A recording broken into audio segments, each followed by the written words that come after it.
जय जय श्री सीताराम। जय जय श्री सीताराम। सीताराम चरण रति मोरे, अनुदिन बढ़हु अनुग्रह तोरे।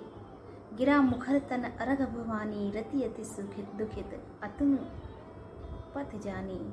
विष बारुनि बंधु प्रिय जेहि, कहि रमासम किम बह देहि। जय गोस्वामी तुलसीदास की, जय श्री रामचरितमानस की, जय राम दरबार की, जय समस्त देवी देवताओं, जय जय श्री सीताराम। श्री रामचरितमानस की सुंदर चौपाइयों की श्रृंखला अनवरत रूप से धीरे धीरे मेरे गति और मति के अनुसार निरंतर रूप से आगे की ओर प्रवाहित हो रही है। यह अमृत धारा सदैव प्रवाहित होती रहे और हम सब इसका श्रवण लाभ लेते रहें और अपनी अपनी आत्माओं को पुण्य करते रहें, परम पवित्र करते रहें। भगवान के श्री चरणों में अपना माथा नवाएं और अपने हृदय में भगवान का सदैव चिंतन मनन और अर्चन करते रहें। चौपाइयों की श्रृंखला को आगे बढ़ाते हैं और श्रवण लाभ लेने का हम सभी प्रयास करते हैं।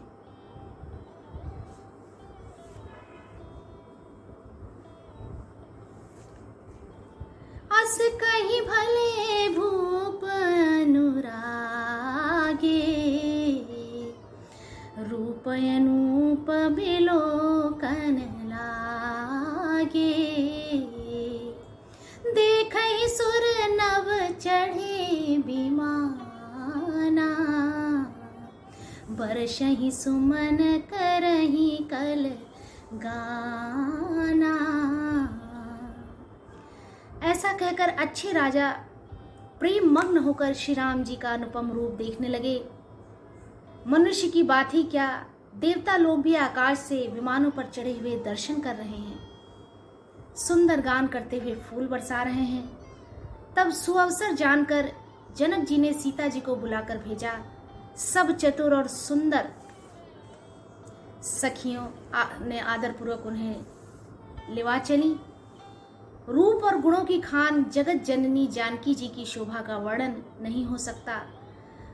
उनके लिए मुझे काव्य की सब उपमाएं तुच्छ सी लगती हैं। वह दुर्लभ सौंदर्य का वर्णन, से शोभा नहीं जाई बखानी, जगदम्बिका रूप गुण खानी। जगदम्बिका तो रूपों की खान है, गुणों की खान है, सौंदर्यता की खान है। उपमा सकल मोहि लघु लागी, प्राकृत नारी अंग अनुरागी। क्योंकि वे लौकिक स्त्रियों के अंगों से अनुराग रखने वाली हैं, अर्थात वे जगत की स्त्रियों के अंगों को दी जाती है। काव्य की उपमाएं सब त्रिगुणात्मक माई जगत से ली गई है। उन्हें भगवान के स्वरूपा शक्ति श्री जानकी जी के प्राकृत चिन्मय अंगों के लिए प्रयुक्त करना, उनका अपमान करना और अपने को उपहासास्पद बनाना है।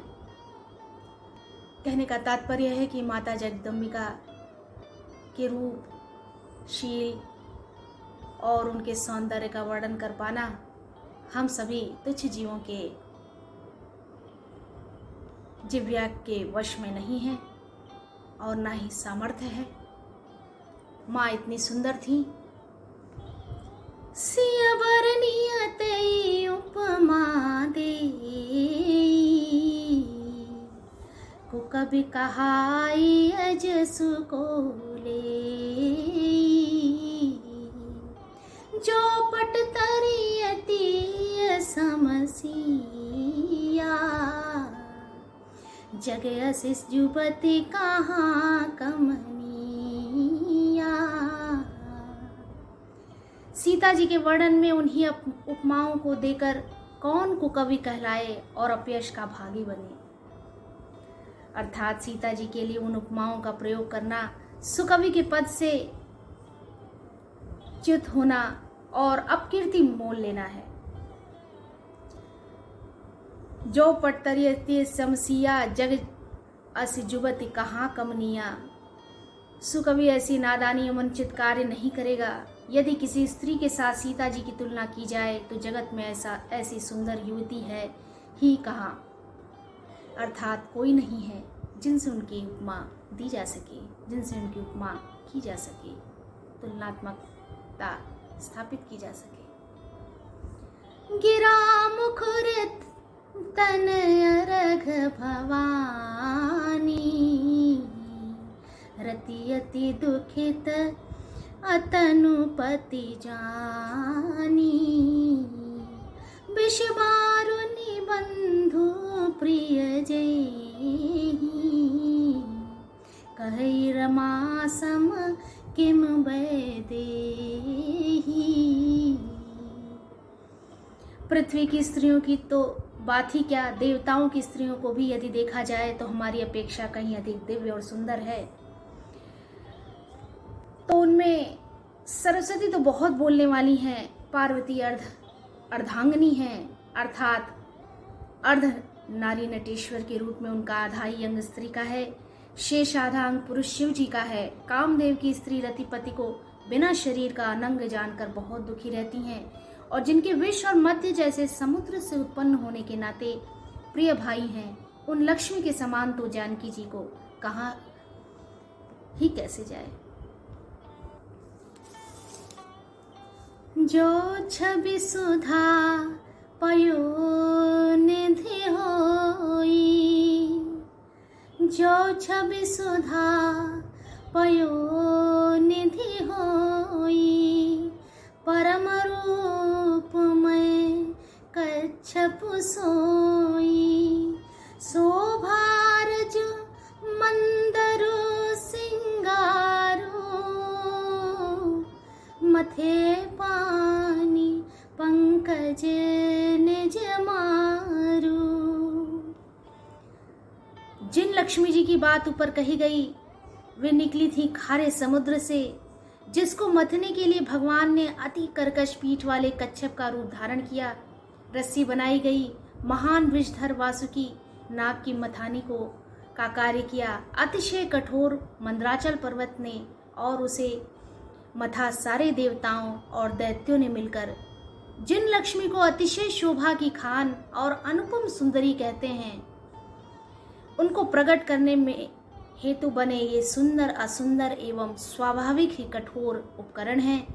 ऐसे उपकरणों से प्रकट हुई लक्ष्मी श्री जानकी जी की समता को कैसे पा सकती हैं। हाँ, इसके विपरीत यदि छवि रूपी अमृत का समुद्र हो, परम रूप में कच्छप हो, शोभा रूप रस्सी हो, श्रृंगार रस पर्वत हो और उस छवि के समुद्र को स्वयं कामदेव अपने ही कर कमल से मथें, तो यह संभव हो पाएगा। यही विधि उपजे लक्ष्य जब सुंदरता सुखमूल, तदपि संकोच समेत कभी कहीं से समतूल। इस प्रकार का संयोग होने से जब सुंदरता और सुख का मूल लक्ष्मी उत्पन्न हो तो भी कभी लोग उसे बहुत संकोच के साथ सीता जी के समान कहेंगे।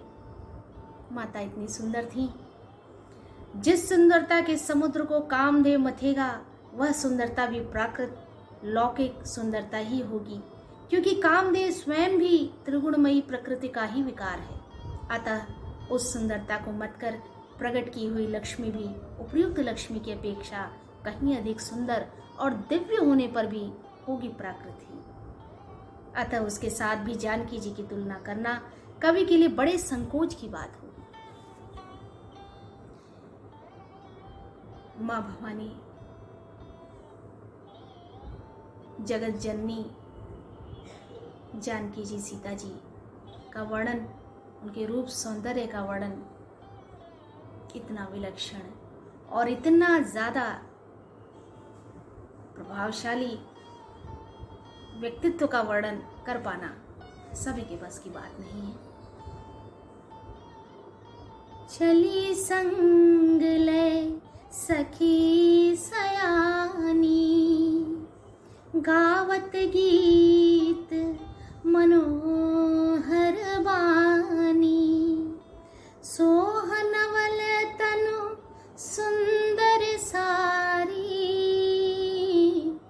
जगत जननी अतुलित छवि भारी, भूषण सकल सुदेश सहाय, सुहाय अंग अंग रचि सखिन बनाए, रंग भूमि जब सिय पगुधारी, देखि रूप मोहि नर नारी, देखि रूप मोहि नर नारी। सयानी सखियां